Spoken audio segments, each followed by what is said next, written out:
Sir, we are live in 3, 2, 1. We are live now. Okay, thank you.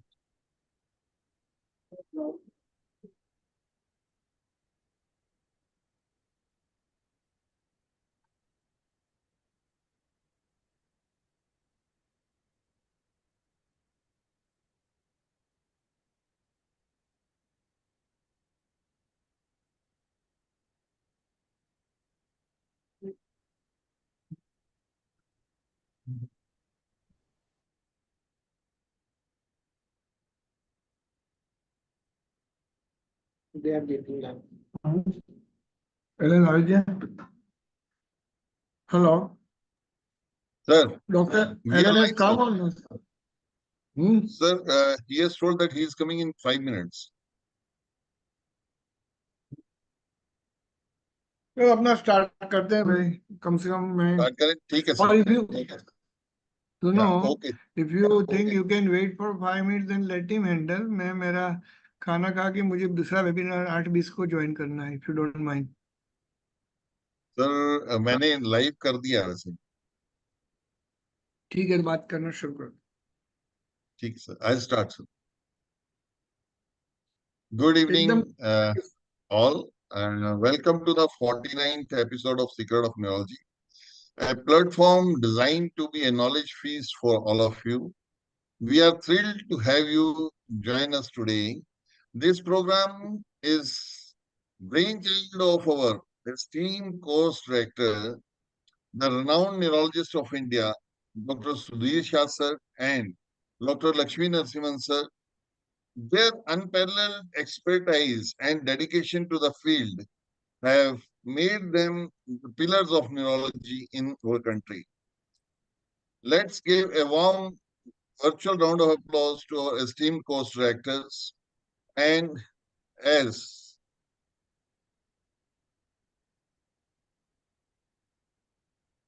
it's a privilege to introduce our course director, Dr. Sudhir Shah sir, who is a professor and HOD, Shrimati NHL, MMC, and SVP IMSR Ahmedabad, and he is a director of neurosciences, Sterling Hospital, Ahmedabad. Sir is having a lot of accolades and rewards, as recently he has got on 5th of June the award as a French Senate. That is the biggest award in the international level, and Sir is the renowned has received the renowned prestigious award of Padma Shri in 2016, DC Roy Award 2018, and so many others. Lot of awards he has taken. Sir, interest is stroke, neurodegenerative disease, and epilepsy. Further to this, our second course director, Dr. Lakshmi Narasimhan sir, who is a director and professor, Department of Neurology, as SRMC Chennai. Sir has also achieved lot of awards, Palliative C Advisor for N 2007, A.B. Baker Award for Global Best Teacher of American Academy of Neurology, Best Paper Award of American Academy of Neurology, and American Indian Neurology Association, and Global Elsewhere Atlas Award in August 2015, and so many other awards also. Sir, contribution to the neurosciences, 3-term executive member in the Indian Academy of Neurology, and Sir has successfully organized the 7 consecutive clinical neurosciences program for all India DM program, DM postgraduates. So I am truly honored to be hosting this session, and I am confident that today insight will be very, very invaluable to all of us. Over to Sudhir Shah sir.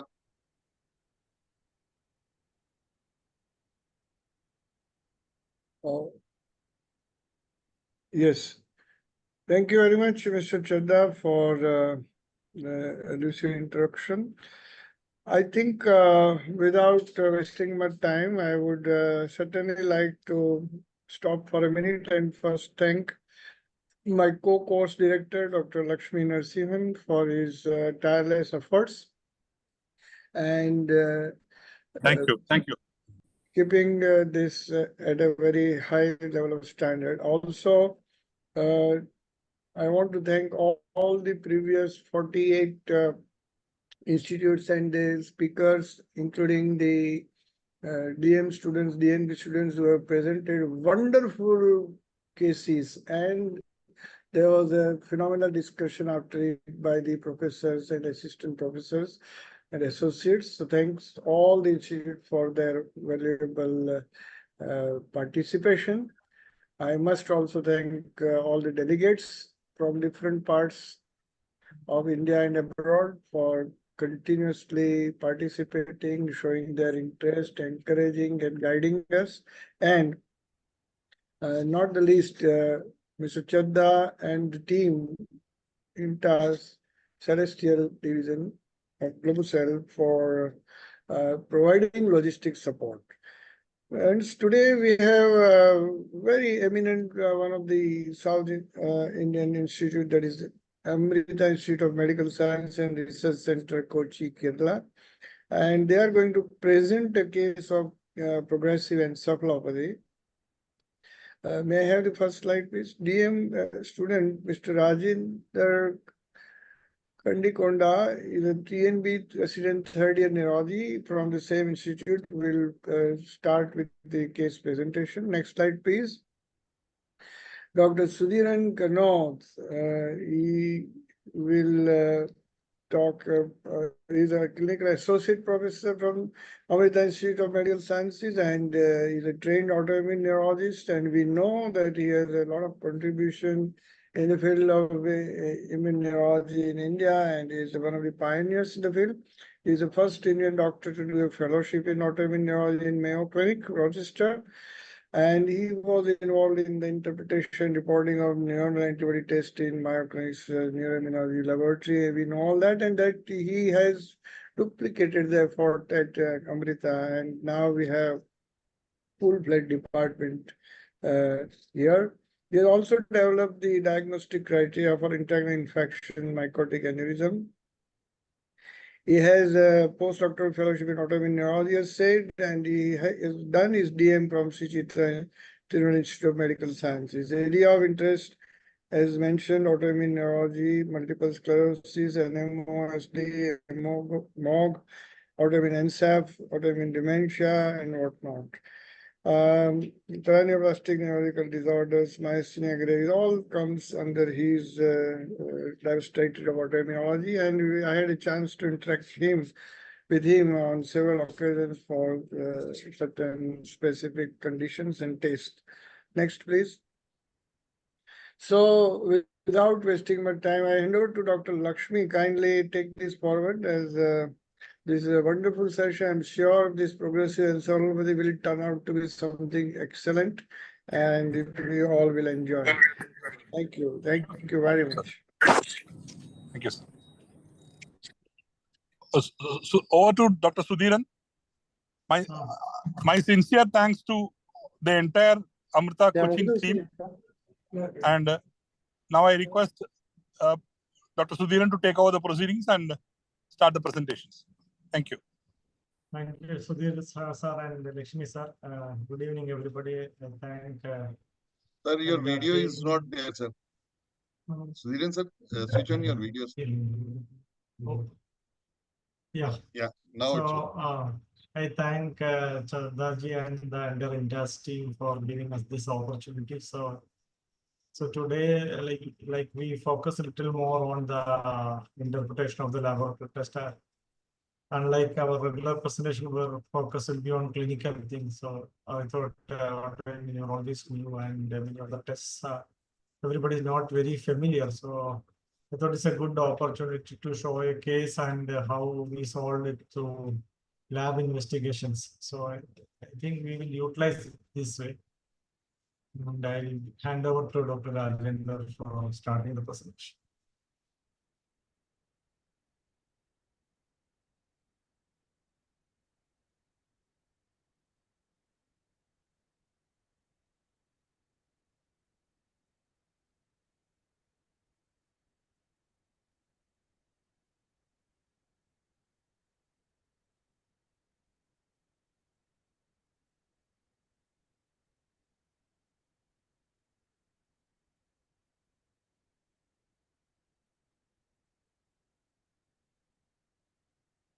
Sir, can you go with the full screen?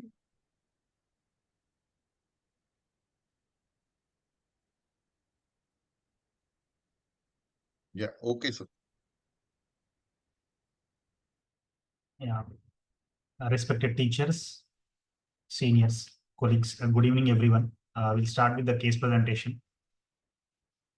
Right-handed 63-year-old male hailing from Malappuram, who studied up to degree, runs his own business, presented with chief complaints of cognitive disturbances since 7 months, altered sensorium for 14 days, imbalance while walking since 10 days, and speech disturbances since 10 days.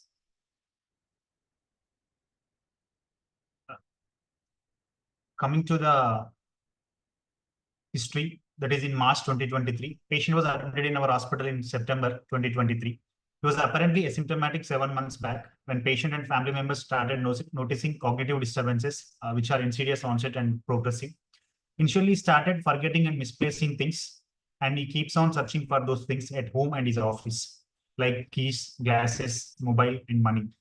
They also noticed forgetting recent conversations, and he's asking repeatedly about the conversations, mainly which happened over phone. And there is confusion about the conversations, and he started interlinking the previous conversations with one another. And he had difficulty in recognition of less familiar faces, and along with the recently seen faces, but no issues with the familiar faces. However, he was able to manage his activities of daily living and is able to carry out his business-related transactions.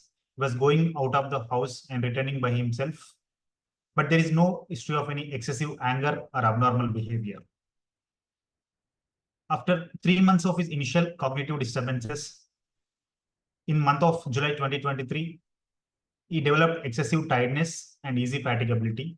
Fatigability worsened as day progressed and was more towards the evening. But there is no ptosis or diplopia, no limb weakness, and he was still able to walk independently and manage his activities. Additionally, with the above disturbances, the patient experienced significant weight loss of approximately 10 kg over the previous 1 month. And he also described intermittent episodes of dizziness, which lasted for only few seconds and not associated with any true rotatory vertigo. And it is also not associated with any change in posture. Along with dizziness, there is no history of any visual disturbances, no loss of consciousness, sweatings or palpitations, and there are no ear-related symptoms.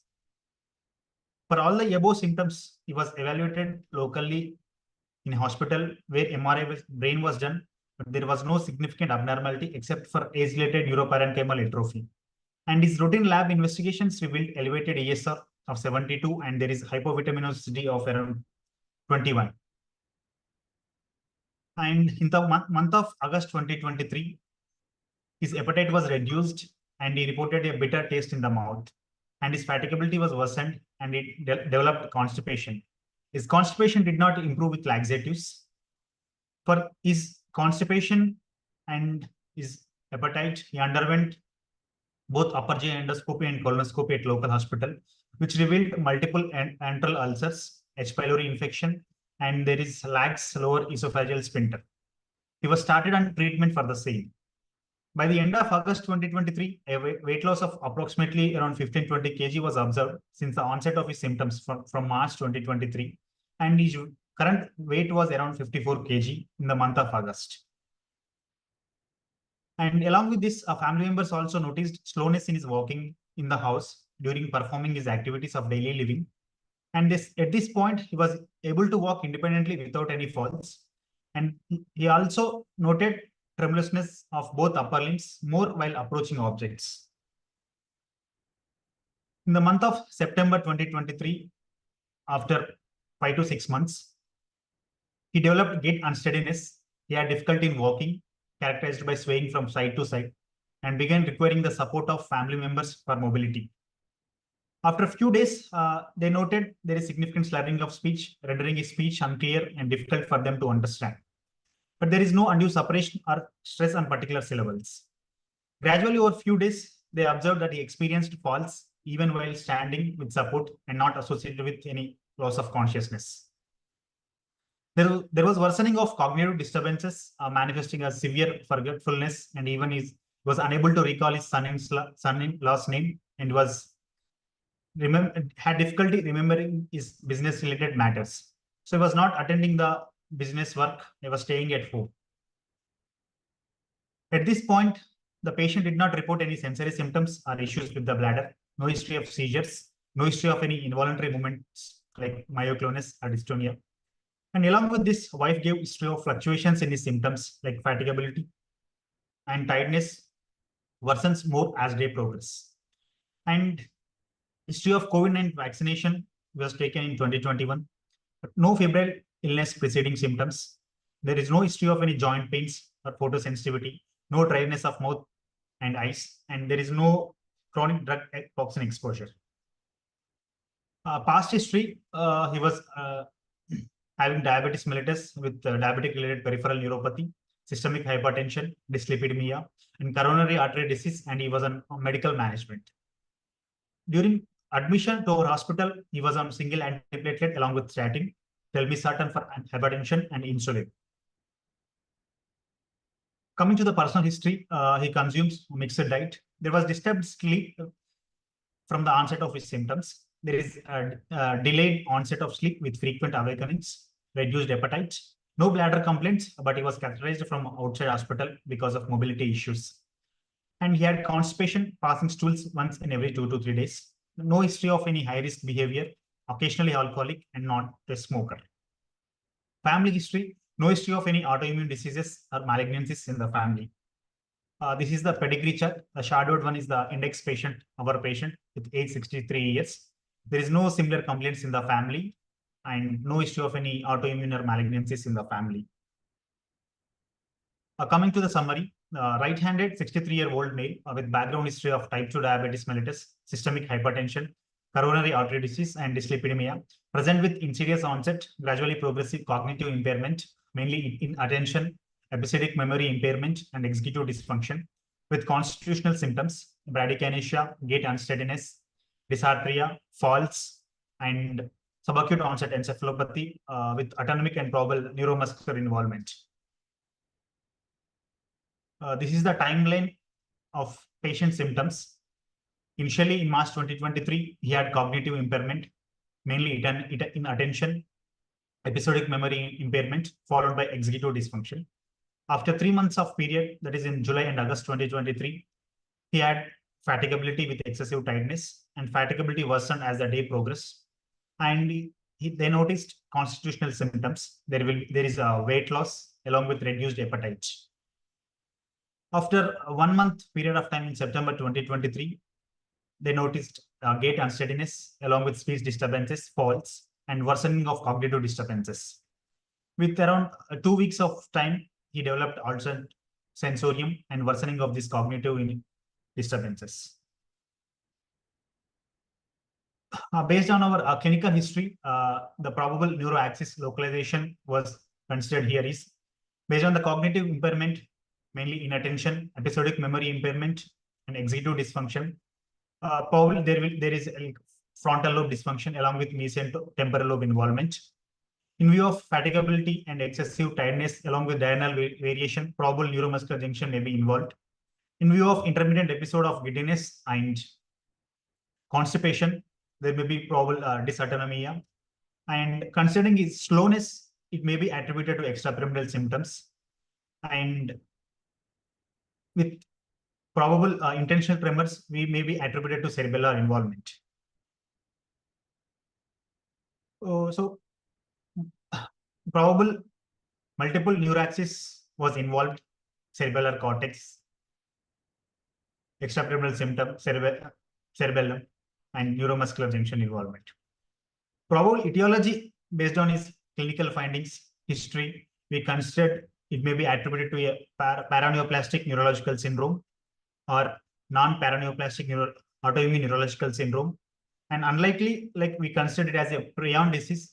Anyway, odd points are there is absent myoclonus, and it was a negative initial MRI which was done in a local hospital. It is negative for prion disease. And unlikely, we also consider late onset SSPE, but it is unlikely with absent childhood measles infection. And considering his old age, there may be a overlap neurodegenerative disease. Yeah, continuing with his examination. So when he was admitted in our hospital, like coming to the general examination, he was thin built, conscious but disoriented, and vitals were stable and BP is at a little bit higher side, and respiratory rate is like around 16 beats per minute. There is mild paradoxical breathing. Coming to his higher mental functions, is conscious, disoriented, obeying simple verbal commands with irrelevant talk. Detailed cognitive assessment could not be done because of impaired attention, and he was having slurred speech. It's not fitting exactly into a like spastic or like flaccid type of speech, but his speech is like unclear to understand. In head-to-toe examination, but there is no pallor, icterus, clubbing, cyanosis, or lymphadenopathy.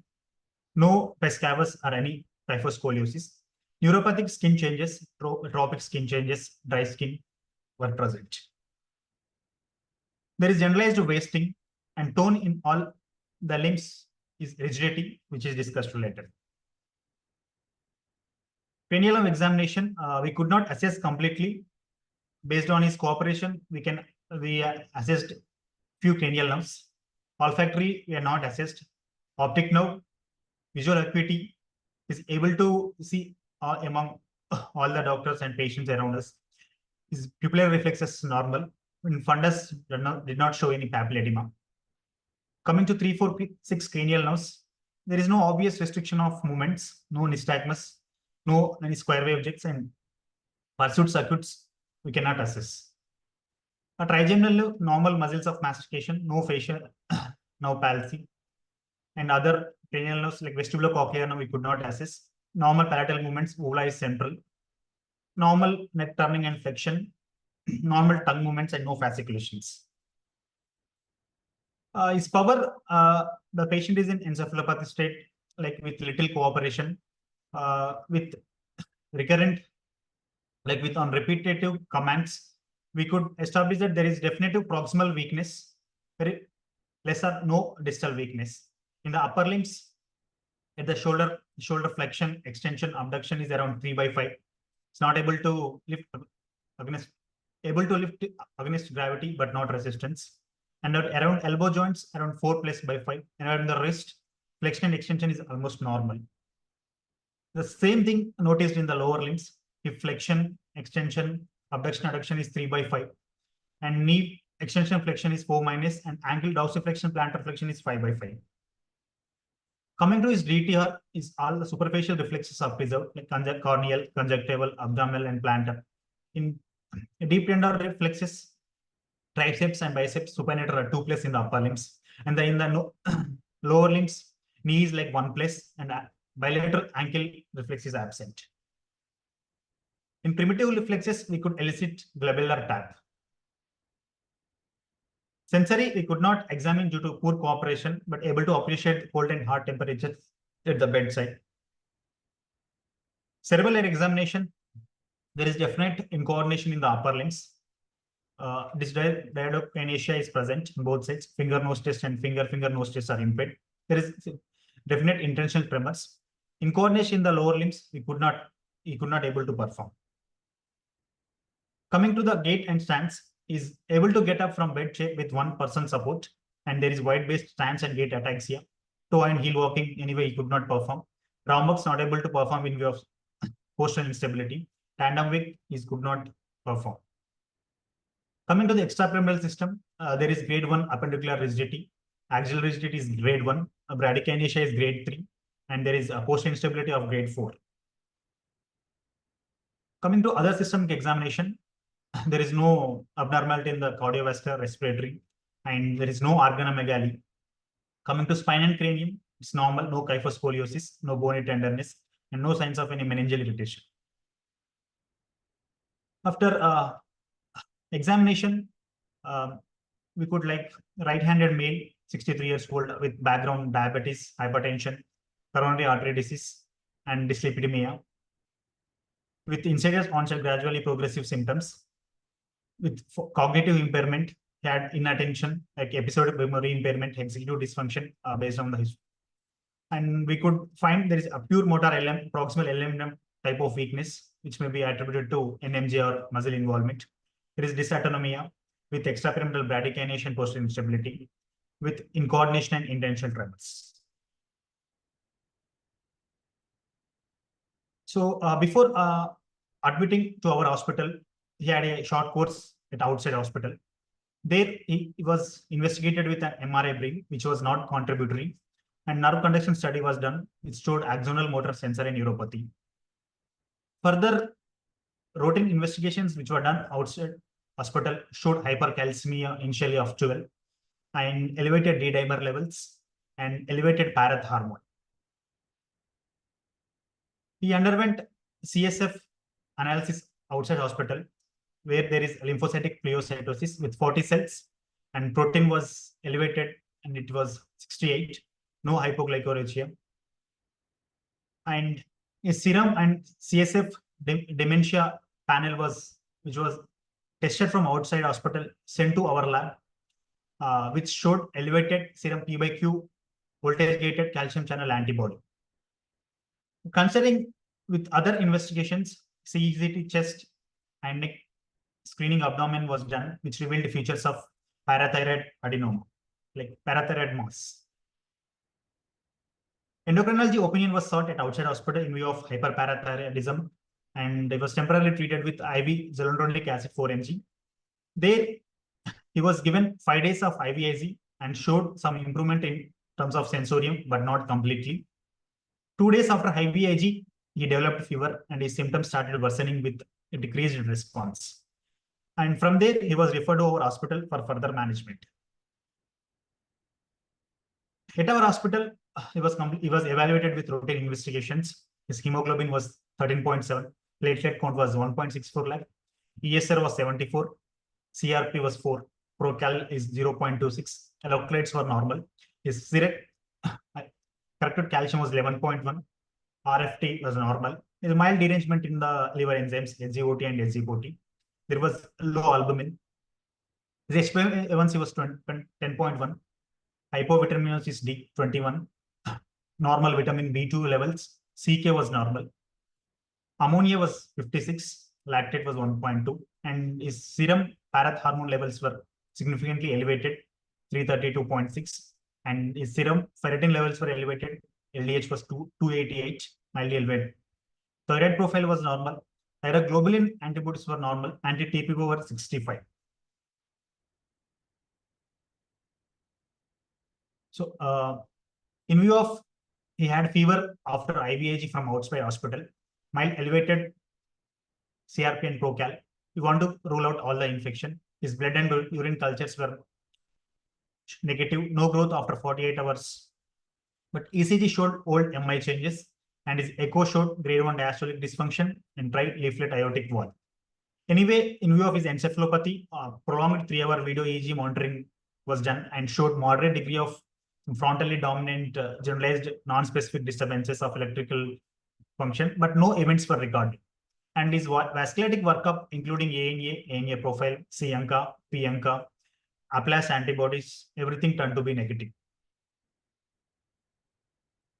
And we have repeated the CSF in our hospital. Cell count was 27 cells, 80% mononuclear cells.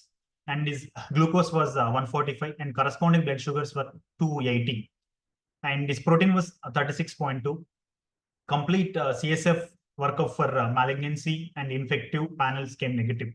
No malignant cells were seen. A cryptococcal antigen smear for fungal KOH, cryptococcal antigen gram smear, AFB, and even gene expect, but that is for Mycobacterium tuberculosis complex was negative, and complete CSF panel, PCR panel turned to be negative, including virus, bacteria, and fungi. So this was the sample which was sent to our hospital before admission when he was at outside hospital. Complete autoimmune dementia evaluation panel, including various antibodies of autoimmune and paraneoplastic workup was shown. We evaluated for almost 23 antibodies. The only antibody turned positive was VGCC PYQ type, and his titers came positive with 0.812. And this was a serum sample where antibodies tested by indirect immunofluorescence technique. So at this point, P/Q VGCC antibodies titers were considered positive. So anyway, possibility of paraneoplastic Lambert-Eaton myasthenic syndrome was considered. And we further evaluated the patient in lines of Lambert-Eaton myasthenic syndrome, probable paraneoplastic etiology, and high frequency repetitive nerve stimulation, anyway, after a maximum voluntary activity of 10 seconds, but it did not show any incremental response. And we have done CNS inflammation evaluation panel, which showed CSF IgG index was elevated and IgG synthesis rate was elevated, along with intrathecal IgG synthesis was elevated, albumin index elevated, and surprisingly, he was having positive oligoclonal bands in CSF. 6 unique OCBs were detected in the CSF. This was his CSF inflammation panel showing elevated IgG index, synthesis rate, intrathecal IgG synthesis, albumin index, and positive for OCBs. And we have repeated his NCV, which is showing equivocal for primary axonal and primary demyelinating pathology. For demyelinating, except for prolonged distal latencies, nothing is in the range of demyelination. And his ultrasound abdomen pelvis showed liver hemangioma with grade 1 prostatomegaly. Anyway, outside CT chest abdomen screening along with neck showed parathyroid adenoma. We directly went with whole body PET CT imaging. And there was abnormal FTG avidity uptake in the segment like 6th or 7th of liver. Probable query metastatic or infection was suspected. And some non-avid FTG uptake in the subcentrimetric pulmonary nodule in left lower lobe was found. And there was uncertain significance here.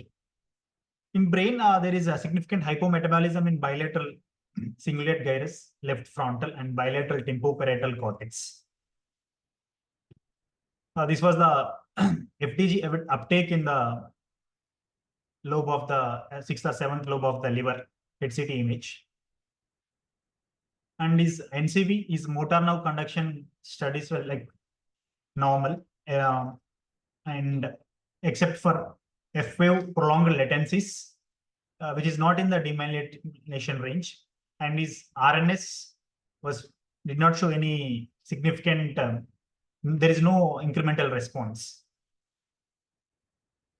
no decremental response. So here, in view of LMN proximal weakness, paradoxical breathing pattern, so we tried with a neostigmine test, which was done in appropriate setting in the ICU, which showed significant improvement in weakness. His gait started slowly walking, fatigability, and his speech. So considering probable involvement of neuromuscular junction, we have advised myasthenia antibody panel, which was sent and turned to be positive.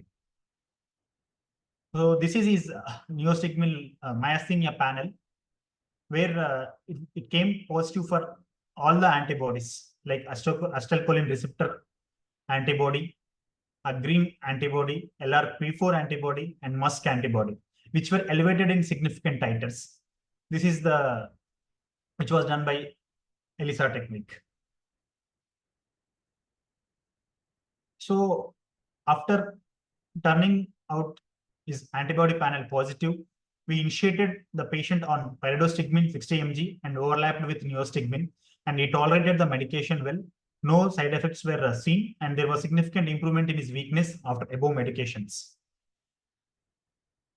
So in view of his hypercalcemia and hyperparathyroidism, there was like endocrinology consultation was sought, and his hypercalcemia was managed symptomatically with IV fluids, and calcitonin was added from endocrine side. And we planned a technetium 99 scintigraphy sestamibi scan.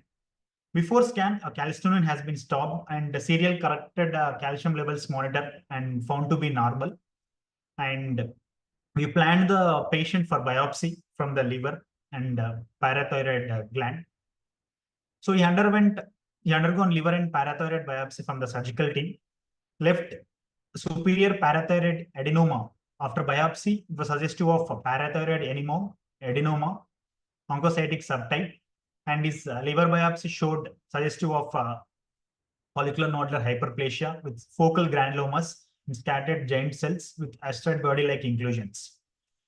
In view of his PET CT finding, that is a subcentrimetric nodule in left lower lobe of lung, there was like robust evaluation from pulmonology side, and they advised a serial follow-up scan after 3 to 6 months. Currently, as per them, it is like inactive. So these were his biopsy reports. First one is like parathyroid gland biopsy, which suggestive of parathyroid adenoma, and from liver suggestive of follicular nodular hyperplasia. So in our patients, multiple antibodies were turned positive.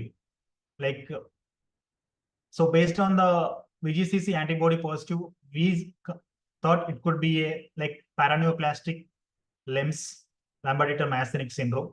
Along with that, clinically he had neuromuscular junction symptoms, and after improvement with neostigmine testing, we advised myasthenia panel.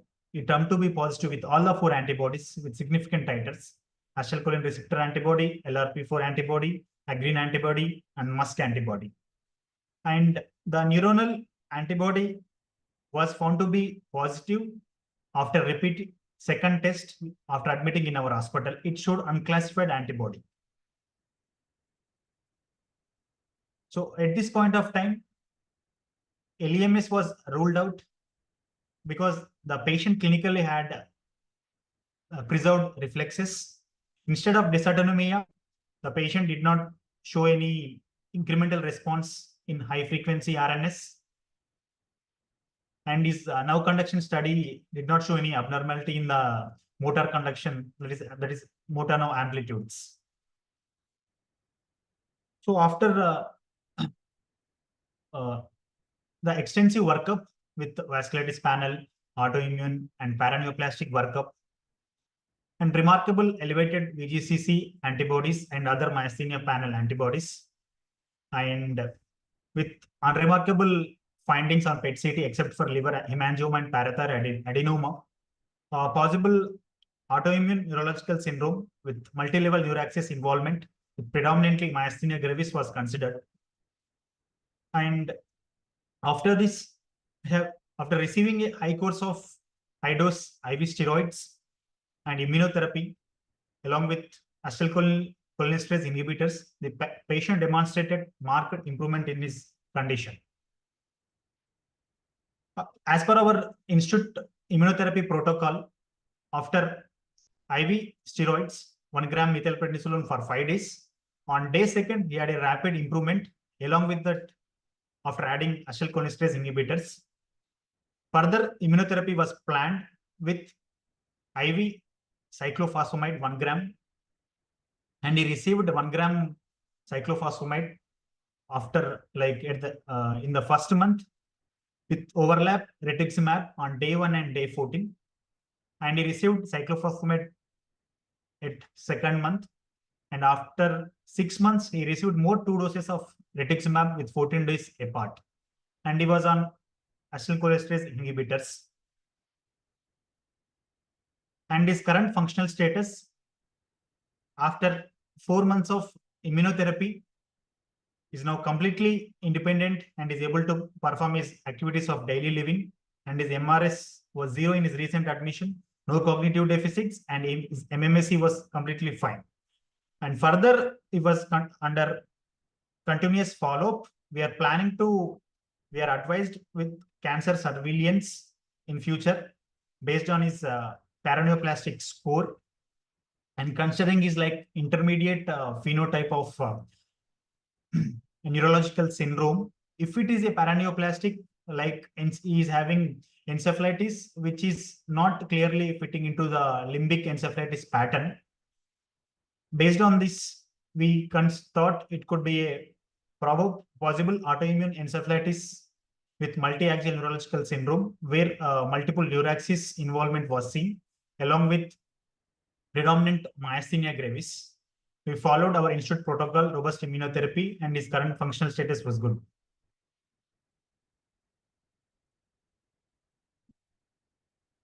A brief discussion on Lambert myasthenic syndrome.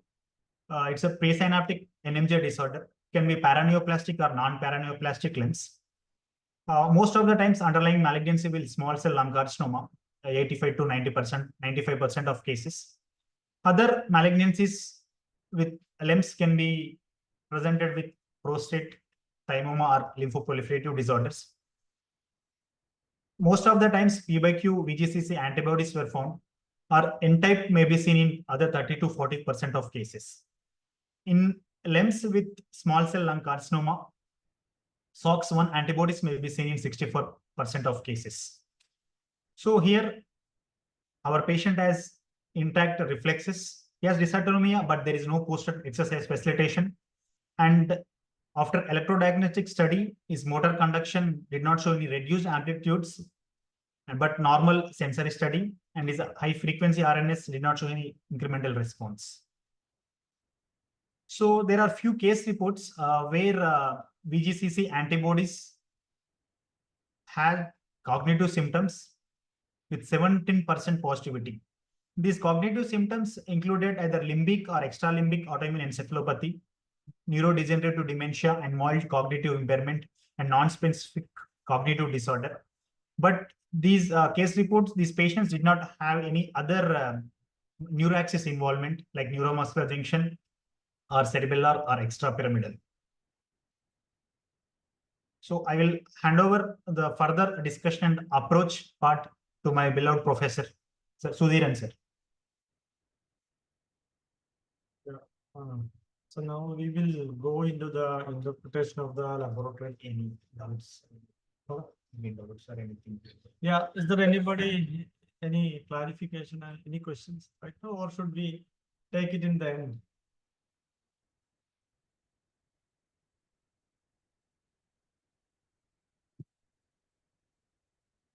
Hello, am I audible?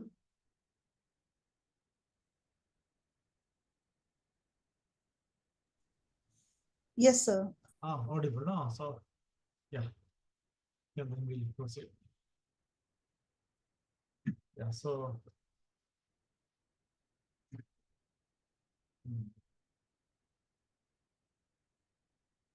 yeah, so now the era of autoimmune neurology has come. So there are so many antibodies, so many syndromes, and most of the practicing people will have some confusion while handling these patients as well as the results. So I thought it's a good opportunity with a good example of this case will resolve so many issues concerned with the interpretation of the test results.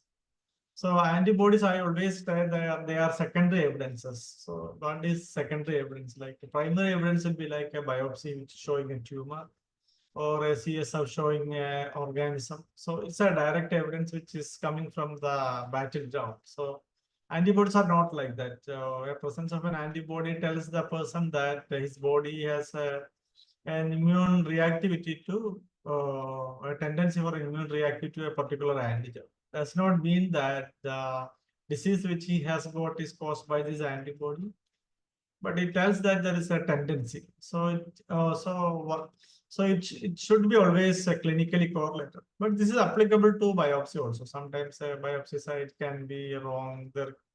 So there can be a misdiagnosis. Sometimes in culture, some unrelated organism can grow. Sometimes culture can be negative. So a lot of questions which we face in the practice will be false positive, true positive, and lab error. But generally, what is happening is I am a clinician who works in the lab also. So I know these things are very sounds Greek and Latin for us, though we use it often. So one of the first question which I asked my mentor, Dr. Lennon, in the lab in Mayo, like when you see so many things positive, so I asked, is it true positive, false positive? So she told it is biologically positive. True positive, false positive is the business of the clinician. So I will elaborate on that. So most important thing is clinicians think that laboratory error is a false positive or something like that. They will think. So laboratory error is a defect from ordering tests through reporting tests as well as appropriate interpretation and reacting to them. So this is classified as a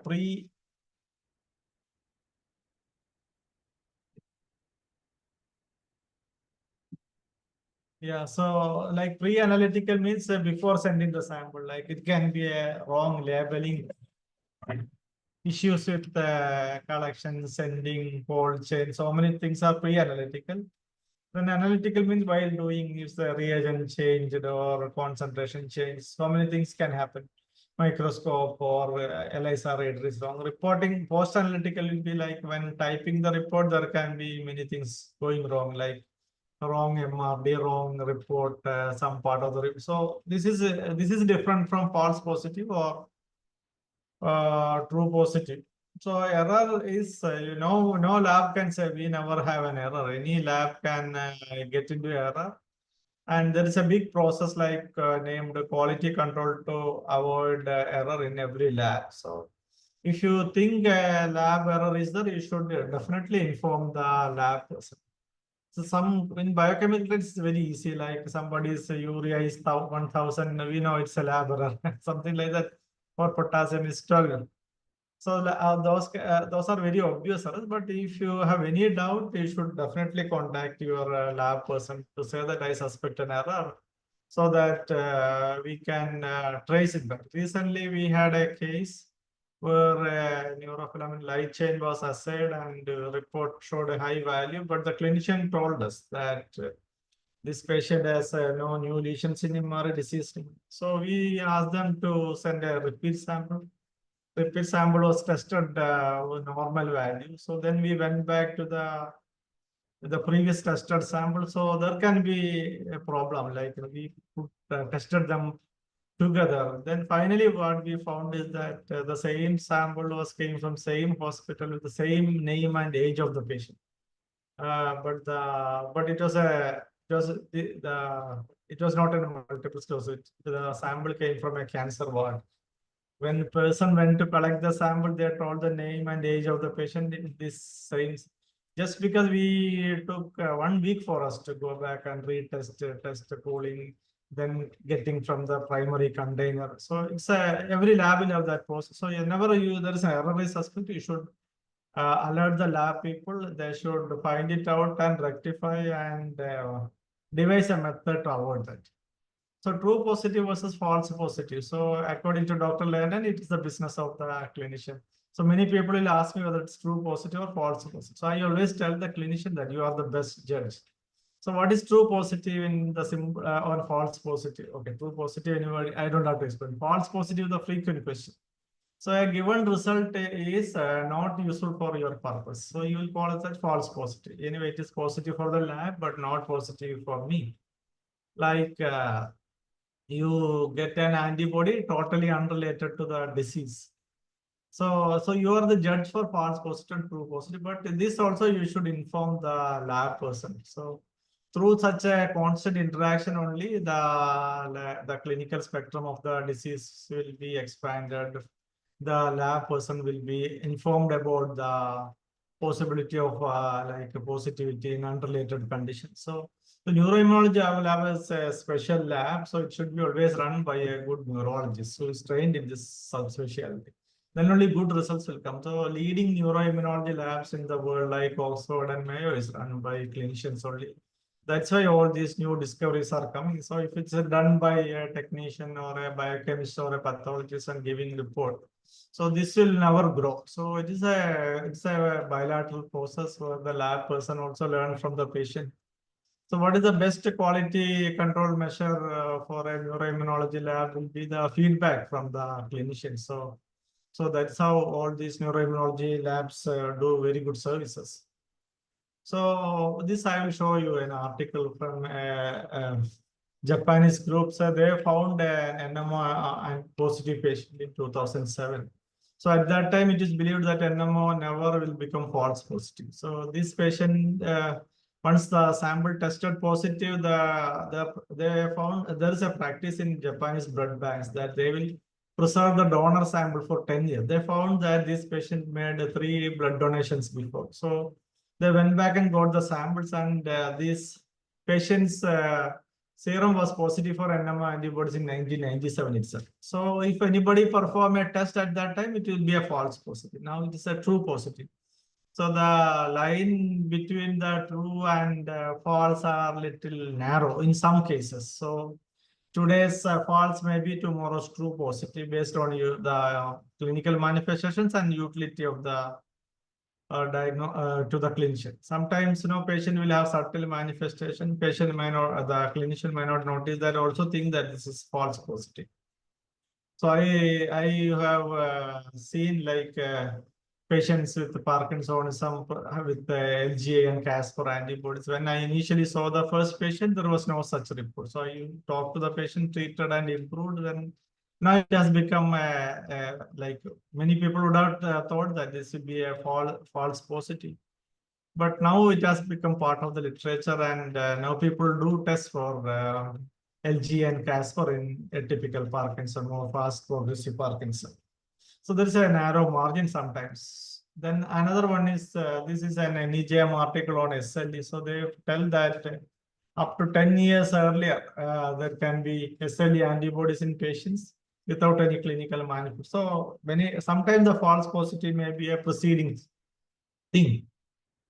And false positive and lab error are totally different things.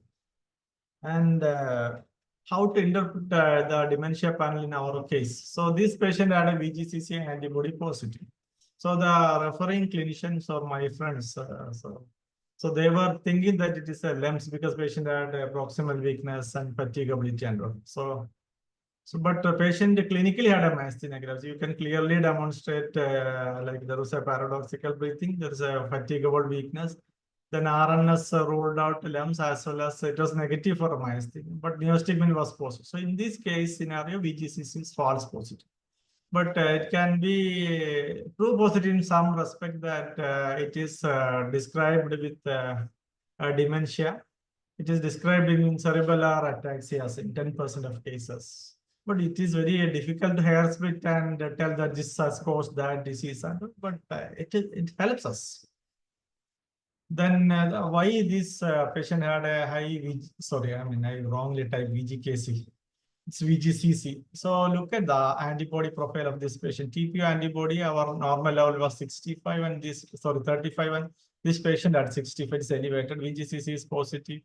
Acetylcholine, agrin, LRP or MuSK were positive. So all these were positive. Neuronal antibody was initially negative, and when tested after 1 month, it became positive.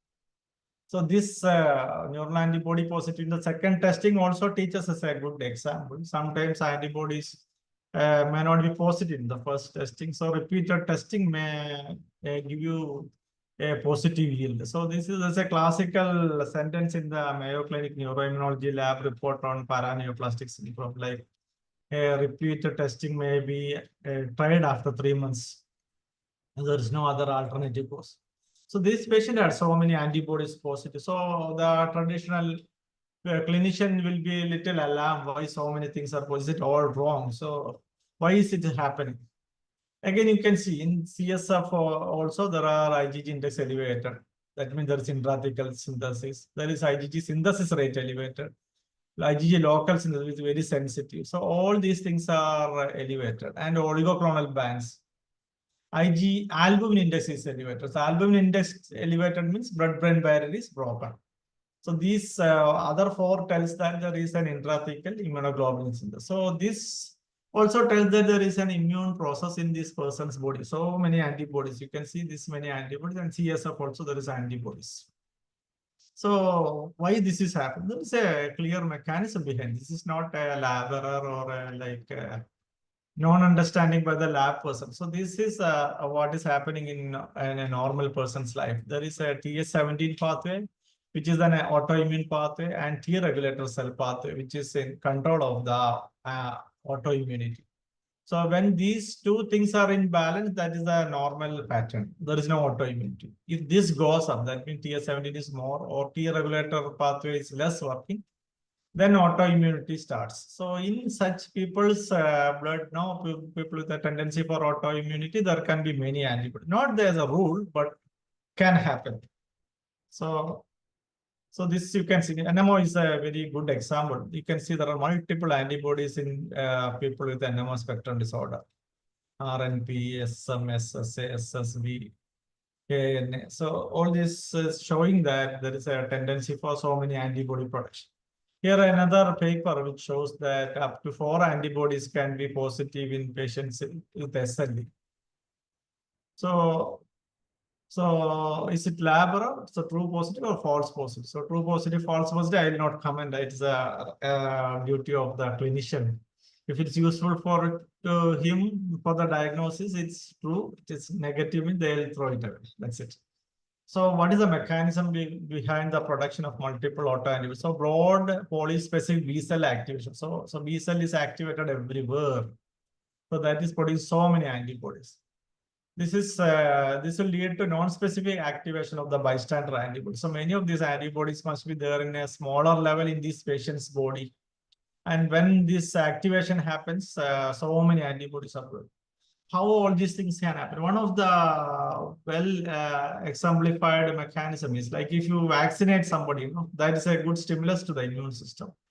So that will stimulate the immunity against the vaccine, but on the same time, it will stimulate production of autoantibodies also. So to begin with, this is the same pathway, autoantibody or non-autoantibody. It is like it starts with NF-kappa B and then IL-6 there onwards, and it will take. So it is like a gear change only. Auto means it can be compared like a reverse gear. So you would have seen in your practice itself, some patients will come with very high antibody, thyroid antibody. Then you will see that HCV is positive. Then sometimes then you do the viral load, you may see that it is negative. So many antibodies, like usually the pre-op serology will be caught in that. So we'll have a confusion whether it is secondary to some virus infection like HIV and all, but eventually all confirmatory tests will be negative. So this is the mechanism behind that polyclonal activation. So there in this patient, there is activation of plasma cells even inside the blood-brain barrier. That is why this IgG index, synthesis rate, local synthesis, and OCP were positive. So it is this man's immune system is activated everywhere. Many of them are turning against his own body. So the other part is unclassified neuronal antibody. So this is also unfamiliar to many persons. So when I went to Mayo, only I heard all these things. So what is this? These are antibodies directed against the nervous system. How we identified? We use a tissue-based immunophoresis. So it's a highly specialized technique. It's like a skill of a histopathologist. So you need a trained person. So like a regular diagnostic lab people like biochemists cannot do this or interpret this. So that's where the role of an autoimmunologist comes. So these antibodies will be directed against the nervous system, but not against the other nervous tissue. Like ANA will be against nervous tissue as well as non-nervous tissue. So why it is called unclassified antibodies? So we don't know to which molecule it is known. Like LGA, Casper, NMDA, all are named after the molecule to which it is directed. All these antibodies to begin with were unclassified, and with the great work, people will classify it into one named antibody. So I'll show the journey with an example. So this was the antibody which was seen in our Mayo neuroimmunology lab in the 90s. So this is a wonderful thing. You can see a mouse brain. This is the tissue section. This is the molecular layer. And this is the granular layer. This is the smooth muscles of the gut tissue. This was kept in the same section. You can see a lot of capillaries here. You can see Virchow lobin spaces. Then this is the PL staining you can see. So they found this wonderful pattern. Who can forget this if you see under microscope? So, and these samples were coming from Dr. Brian Weinshanger, who was an authority of NMO. So then they found that most of these people have Davick's disease. So this was an unclassified antibody, and there was a file named Davick's in Mayo's neuroimmunology lab shelf. So they collected all these cases. Later in 2000, Claudia Lucinati, who is the current chair, her work showed that in autopsy brains of these people, there was IgG antigen antibody complex deposition. Till that time, it was believed to be a subset of MS.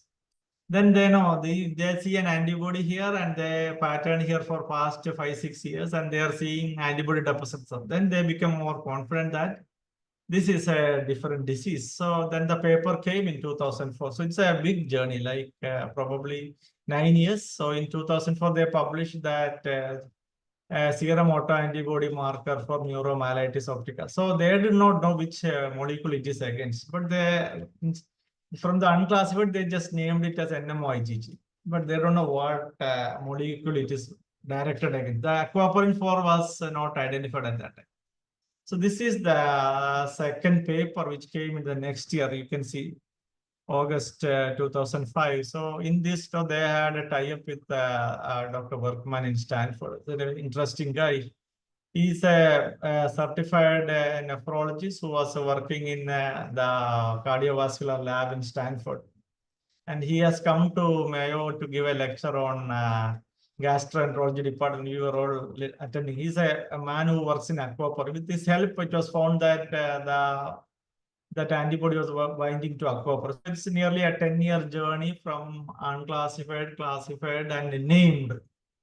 So, all these unclassified things were initially unclassified.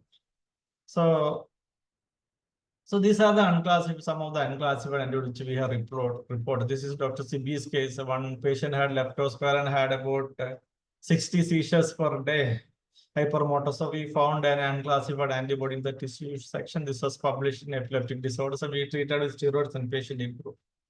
This is another unclassified antibody which we reported in our classic paper on the autoimmune atypical Parkinson's. We were the first to report this, and this is the name we gave, autoimmune atypical Parkinsonism. This was our 2016 paper. So you can see a lot of unclassified antibody binding to the white matter, granular layer, and molecular layer.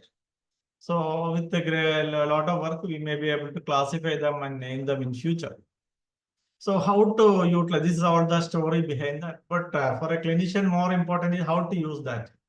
This is the unclassified antibody is very common in clinical practice. A CSF unclassified antibody has more value than serum.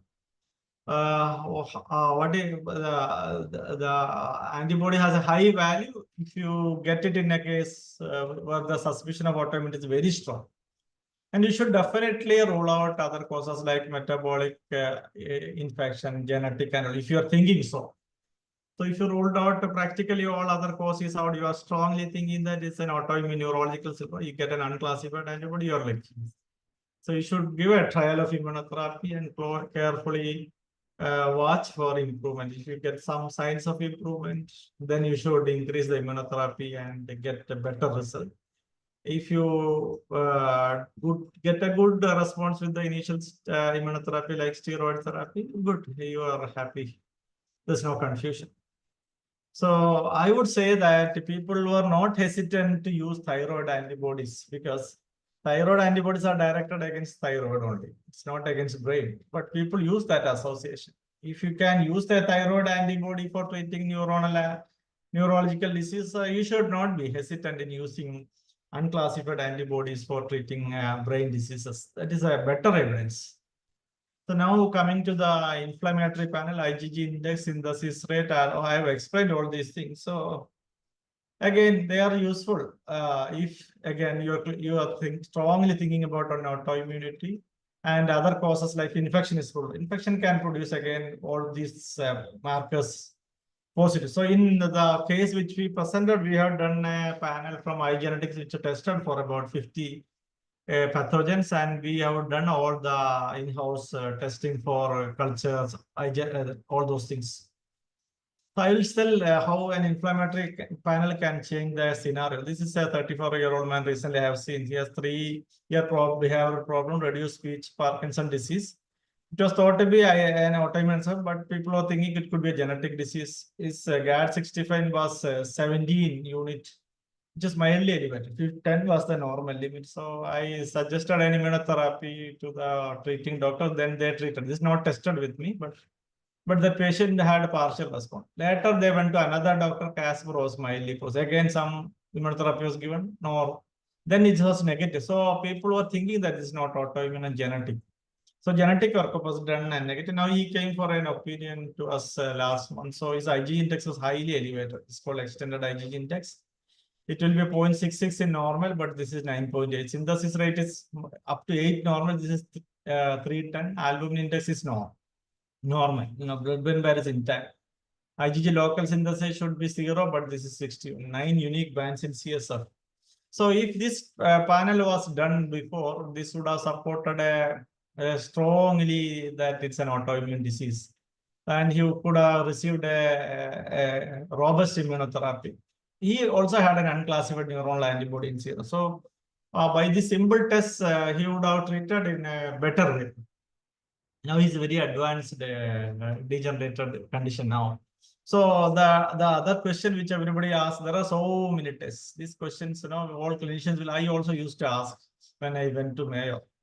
So our case, we have multiple evidence. There's multiple myasthenia antibodies, unclassified antibodies in CSF injustice and OCBs were normal.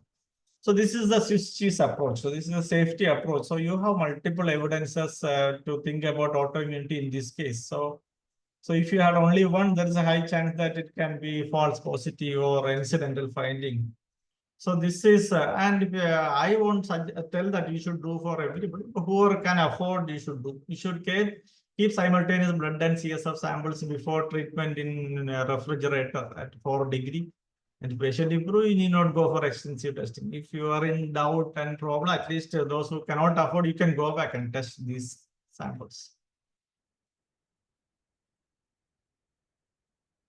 So these are the syndromic panels which we offer here, and CNIX is our industry partner who can help you in collection, delivery of sample results.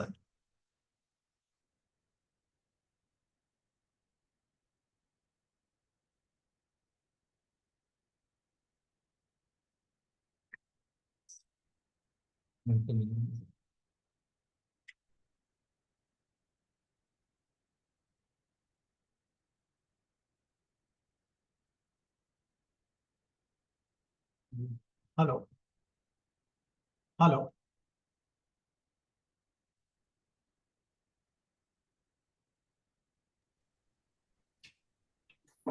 Hello. Hello.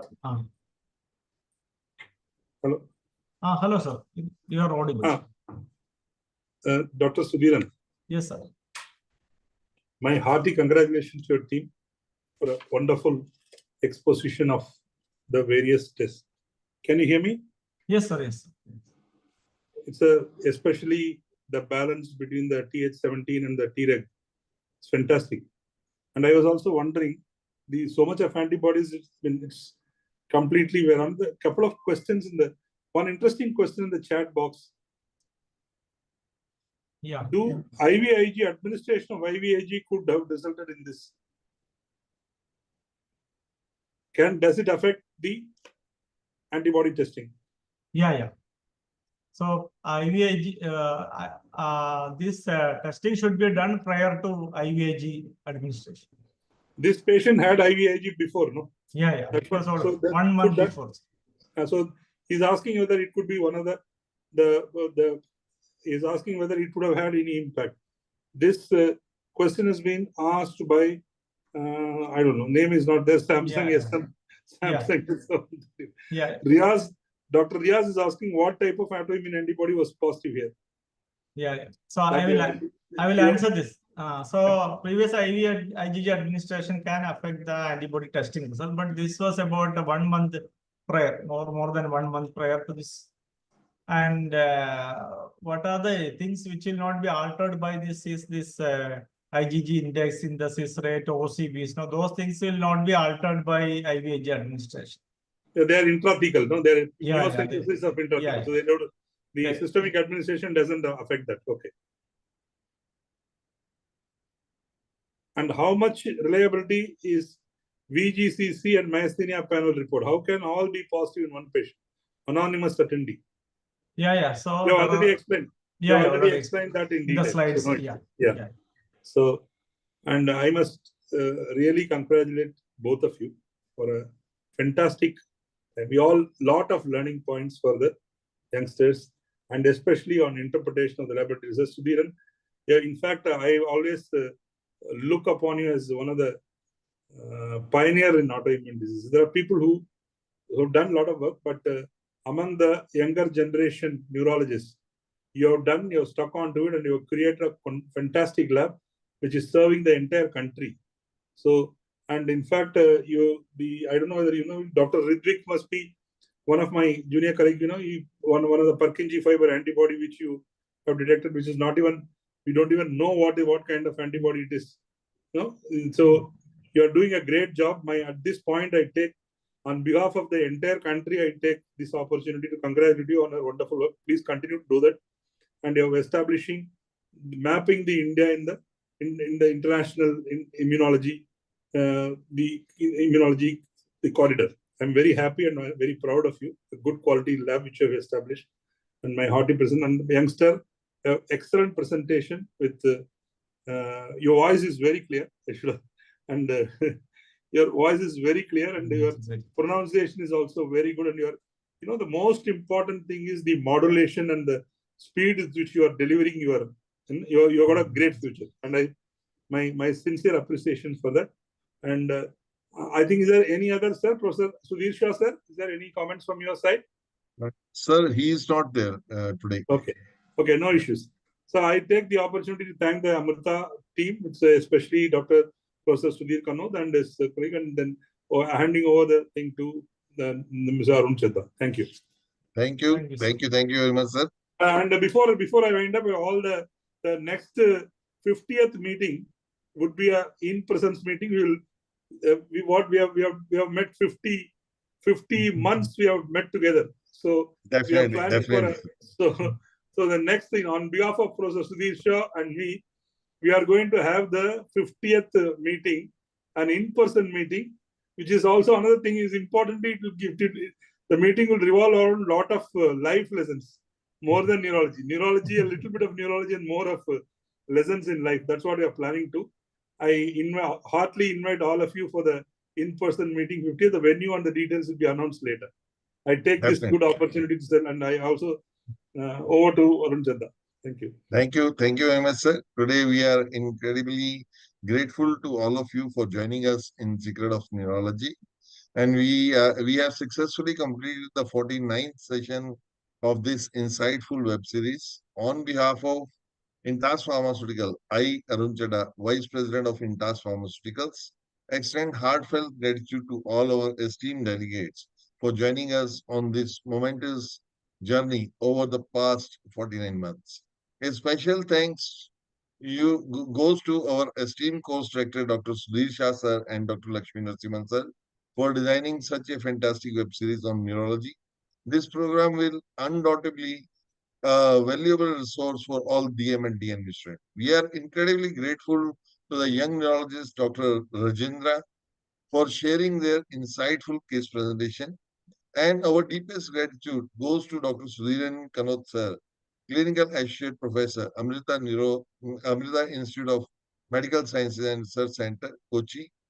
He has gracefully shared his valuable experience with the case of progressive encephalopathy and has provided the crucial learning points and summarizing the proceeding of the unique presentation.